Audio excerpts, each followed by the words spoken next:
Hello students, हमारा आज का विषय है सेकेंडरी एजुकेशन कमीशन माध्यमिक शिक्षा आयोग, जिसे हमने अपने प्रीवियस लेक्चर में स्टार्ट किया था और इसे हम आज कंटिन्यू रखेंगे।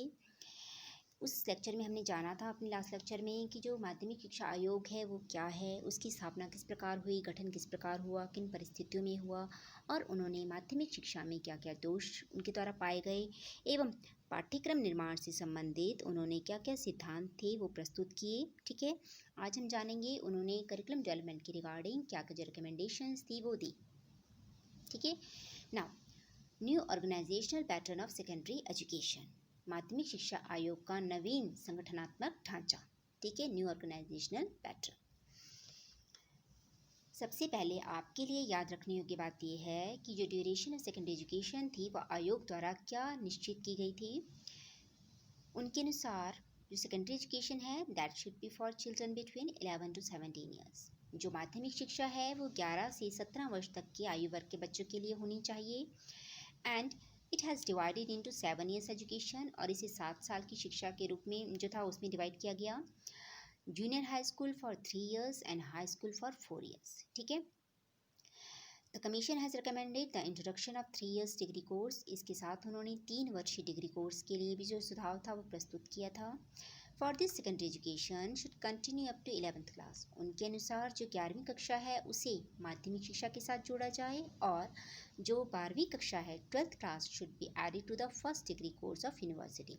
12th क्लास को विश्वविद्यालय शिक्षा के साथ ऐड किया जाए। ठीक है, और उनका मानना क्या था, जो commission has suggested the abolition of intermediate colleges existing in some parts of country, कि उस समय जो देश के कई हिस्सों में कई स्थानों पर जो इंटरमीडिएट कॉलेज चल रहे थे उन्हें पूर्णतः समाप्त किया जाए। इंटरमीडिएट कक्षाओं को पूर्णतः समाप्त कर दिया जाना चाहिए। ठीक है, now the commission has suggested the following changes in the secondary school curriculum. जो कमीशन था उन्होंने माध्यमिक शिक्षा पाठ्यक्रम में जो क्या परिवर्तन आने चाहिए, ठीक है, पाठ्यक्रम में, उनके लिए उन्होंने क्या सजेशन दिए थे। To open multipurpose school according to the varying interest of students, कि विद्यार्थियों के विभिन्न रुचियों से संबंधित बहुउद्देशीय विद्यालयों की स्थापना होनी चाहिए। ठीक है, number 2, multipurpose school should be open near the industrial institution. इन बहुउद्देशीय विद्यालयों की स्थापना कहाँ होनी चाहिए, औद्योगिक केंद्रों के निकट।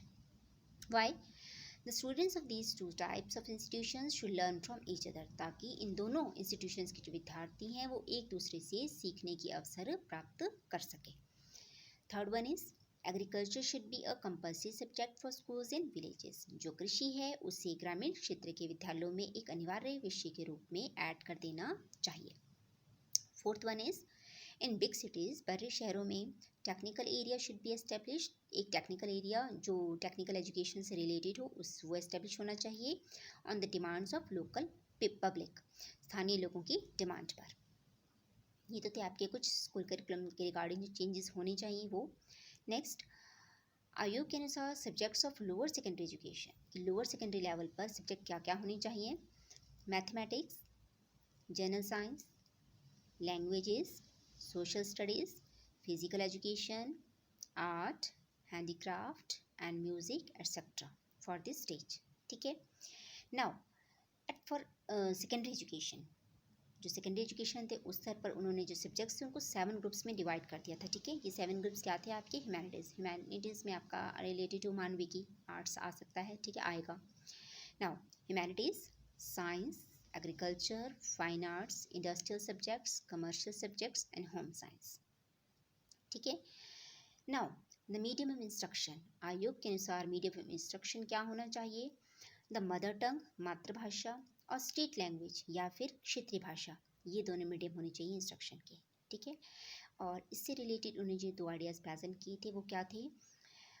आयोग के अनुसार the students should be taught at least 2 languages at the junior high school stage, कि जूनियर हाई स्कूल स्टेज पर कम से कम विद्यार्थियों को 2 भाषाओं का ज्ञान अवश्य होना चाहिए। ठीक है, and a student at secondary stage should learn at least 3 languages, और सेकेंडरी स्टेज पर उन्हें कम से कम 3 भाषाओं का ज्ञान अवश्य होना चाहिए। और उन्होंने 3 भाषाओं में क्या क्या इंक्लूड किया। नंबर 1 थी नेशनल लैंग्वेज, राष्ट्रीय भाषा।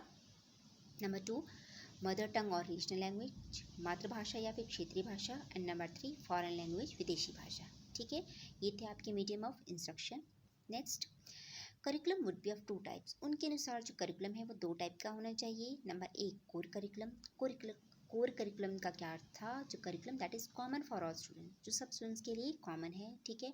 इसके अंदर आपका है language, general science, social studies and craft, ठीक है।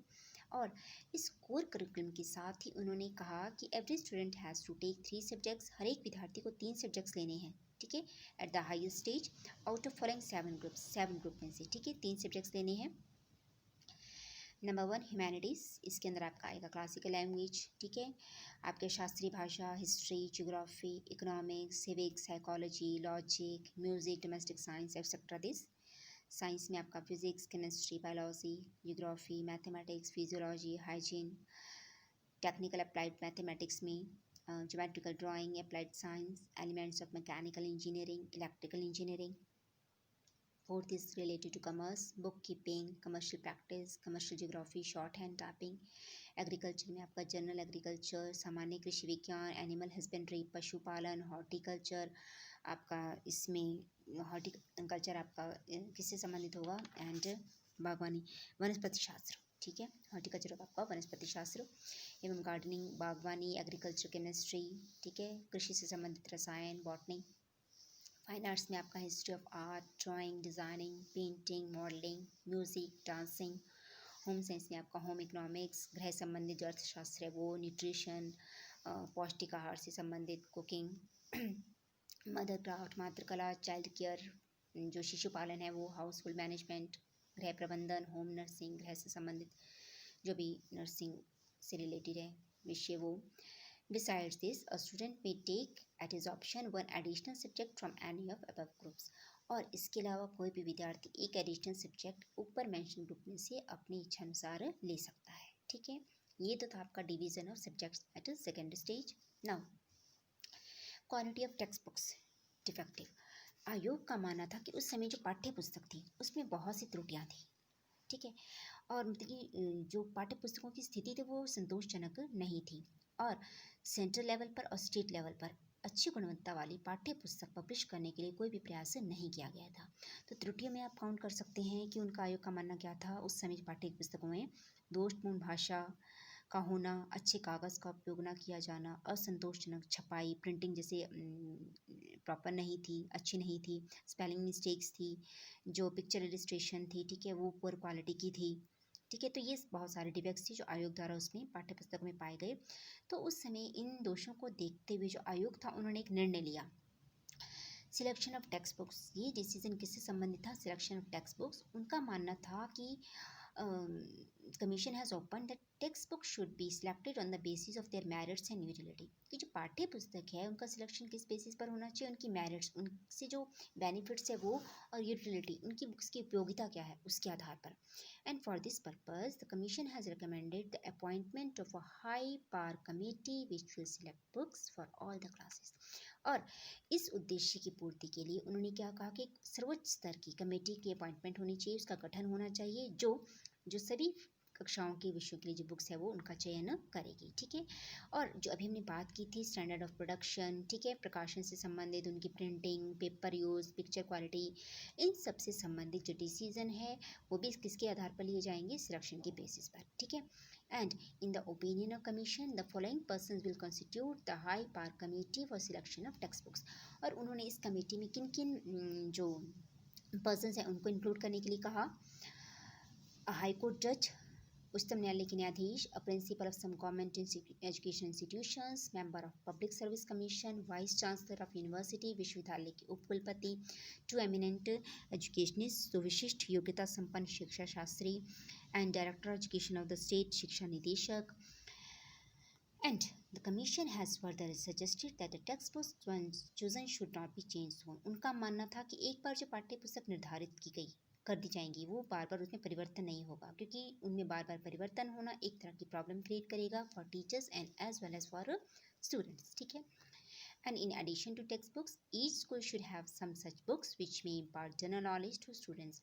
और इसके साथ साथ विद्यालय को अपने स्तर पर भी सामान्य ज्ञान से संबंधित जो कुछ बुक्स हैं वो लगवानी चाहिए।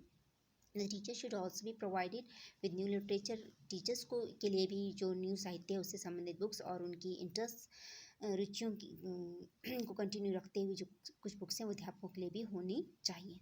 ठीक है, ये तो सुझाव थे उनके पाठ्य पुस्तकों से संबंधित। Next, examination system improper. आयोग का मानना था कि जो evils of examination system are known to everybody, कि उस समय जो वर्तमान परिस्थितियों में परीक्षा संबंधी दोष थे उनसे सभी परिचित थे। And these defects have been pointed out time to time by committees and commissions, और इनको बार बार कमेटीज एंड कमीशंस के द्वारा पॉइंट आउट भी किया गया था। The Secondary Education Commission devoted a whole chapter to surveying the limitations of present examination system and suggesting ways of improvement। और जो एजुकेशन माध्यमिक शिक्षा आयोग द्वारा एक जो पूरा चैप्टर है, ठीक है, परीक्षा संबंधी सुझावों से, वो इसके ऊपर आधारित है। The movement of examination reform that started after the publication of the report doesn't seem to have the desired impact on objectives, learning experiences and evaluation procedures in school education। इसका मानना है कि जो परीक्षा संबंधित सुधार से संबंधित एक तरह की जो मूवमेंट चलाई गई थी, ठीक है, आफ्टर पब्लिकेशन ऑफ रिपोर्ट, उस प्रयास के बाद भी जो परीक्षाओं से संबंधित जो उद्देश्य थे, ठीक है, अधिगम अनुभव उनसे संबंधित वो, और जो मूल्यांकन प्रक्रिया थी विद्यालयों में, मीन्स की परीक्षा से संबंधित कोई भी जो वांछित परिणाम थे वो प्राप्त नहीं हुए थे। ठीक है, after the publication of report also. Now, guidance and counselling facilities in educate. आयोग का मानना था कि जो है उस समय जो गाइडेंस एंड काउंसलिंग फैसिलिटीज़ थी वो भी प्रॉपर नहीं थी। Little has been done in matter of guidance services to the secondary schools peoples. जो ये जो कह सकते हैं कि जो गाइडेंस की सर्विस थी ये भी स्कूल्स में जो प्रॉपर नहीं थी, ठीक है, इन्हें प्रॉपर वे नहीं थी। To supply a trained guidance worker to every school is difficult, और एक ट्रेंड गाइडेंस वर्कर हर स्कूल में प्रोवाइड कराना वो भी एक डिफ़िकल्ट टास्क था। And it would be unrealistic to think of providing qualified counselor to all schools। और जो हर विद्यालय के लिए एक प्रॉपर क्वालिफाइड काउंसलर उसको अपॉइंट करना वो भी एक जो था बहुत ही एक कठिन कार्य था। ठीक है, तो जो गाइडेंस एंड काउंसलिंग फैसिलिटीज़ थी वो भी जो माध्यमिक शिक्षा थी उसके लिए भी उन्होंने सुझाव दिया था, जो कि उस समय विद्यालयों में अपनी प्रॉपर सिचुएशन में नहीं थी। तो ये कुछ सुझाव थे जो हमने देखे कि किस तरह के विद्यालयों की स्थापना होनी चाहिए। ठीक है, और उस समय पाठ्य पुस्तकों में उन्होंने क्या क्या दोष देखे और उसके लिए क्या क्या प्रावधान किया। ठीक है, उन दोषों को किस तरह से मिटाया जाए, और एग्जामिनेशन सिस्टम जो था उसके लिए भी उन्होंने जो सिफारिश थी वो प्रस्तुत की थी, और गाइडेंस एंड काउंसलिंग फैसिलिटीज उसके लिए भी उन्होंने सुझाव प्रस्तुत किए थे। तो ये थी आपकी कुछ recommendations related to secondary education commission. तो इसके साथ ही हम अपना टॉपिक यहाँ कंप्लीट करेंगे। एक बार हम फिर से पॉइंट आउट कर लेते हैं कि हमने माध्यमिक शिक्षा आयोग से संबंधित क्या क्या पॉइंट्स किए हैं जो आपने नोट करने हैं। ठीक है, माध्यमिक शिक्षा आयोग का गठन कब हुआ, क्यों हुआ, और जो था इनके द्वारा उस समय माध्यमिक शिक्षा में क्या क्या दोष पाए गए, और पाठ्यक्रम निर्माण से संबंधित इस आयोग द्वारा क्या क्या सिद्धांत प्रस्तुत किए गए, और इनके द्वारा जो विषय थे उनसे संबंधित क्या क्या सुझाव दिए गए। ठीक है, और उस समय माध्यमिक शिक्षा का जो डिवीजन था वो किस प्रकार हुआ, और पाठ्य पुस्तकों में इनके द्वारा क्या क्या दोष पाए गए, उसके लिए क्या क्या सुझाव दिए गए। ठीक है, उनमें सुधार करने हेतु, और जो है एग्जामिनेशन सिस्टम, ठीक है, उससे रिलेटेड इन्होंने क्या क्या जो सजेशंस थी वो दी थी। ठीक है, तो आई होप कि आपको ये टॉपिक क्लियर हो गया होगा। Thank you.